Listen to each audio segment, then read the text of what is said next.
All right, good morning. What's up, boys and girls, ladies and gentlemen, world history fans of all ages? Buckle in.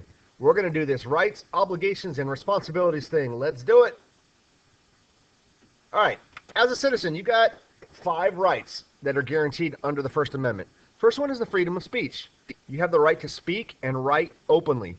But just because you have the freedom of something doesn't mean you're free from the consequences of doing that thing.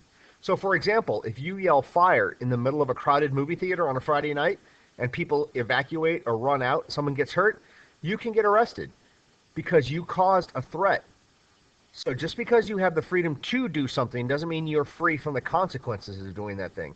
You have to use that freedom of speech wisely. Our next right. You have the right and the freedom of religion. You can worship who you want, how you want, as long as your religious beliefs don't take away someone else's right. All right, freedom of petition. You are allowed to challenge the government and how they work. You can tell the government you don't like how the laws are being made. You can challenge, but you cannot threaten. So you cannot threaten the president, or you can't say you're going to harm the president if you don't like how he's doing business. But you can petition or ask for change. All right, our next freedom, freedom of assembly. You are allowed to peacefully assemble or gather with people who feel the same way you do or think about an issue the same way you do. You're not allowed to turn your assembly into a riot. For example, you can walk down the street carrying signs that support what you believe. You cannot walk down the street and light cars on fire or break into businesses because you're not happy with a decision. That's the difference in assembly and a riot. Okay, the last of the 5 rights that's guaranteed under the First Amendment is the freedom of the press. You can print what you want about the government, and you don't have to worry about them censoring you or telling you you can't print that. But if you knowingly print a lie about someone or threaten someone, there can be some consequences for that. All right, so we talked about your rights, what you get to do. Let's talk about what your duties are, things you are required to do. You have to obey the law. It's that simple. If you don't obey the law, we have anarchy, which means there's no government or no control. You have to pay taxes.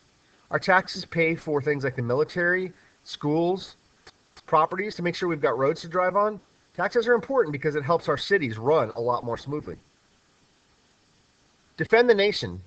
All men between 18 and 25 have to register in this selective service. If there's a draft, you have to serve in the military. However, military service is still volunteer right now. Finally, if you're called for jury duty, you have to serve on that. You have to attend school. That makes me very, very happy. All right, responsibilities. What should you do? You should be aware of your rights. You should be aware of what's going on around you. You don't want to not know what's going on or not be informed. That's not really a great citizen. You should respect other people's rights. You want people to respect your rights, you should respect theirs. Respect diversity. Look, we're all different. Life would be pretty boring if we all thought the same way, looked the same way, worshiped the same way, dressed the same way. That's not fun. We need to respect our differences because that's one of the things that makes our country great.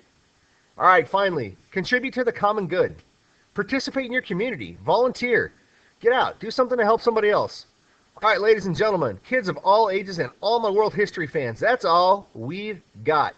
Have a wonderful weekend. Mr. Meeker, out.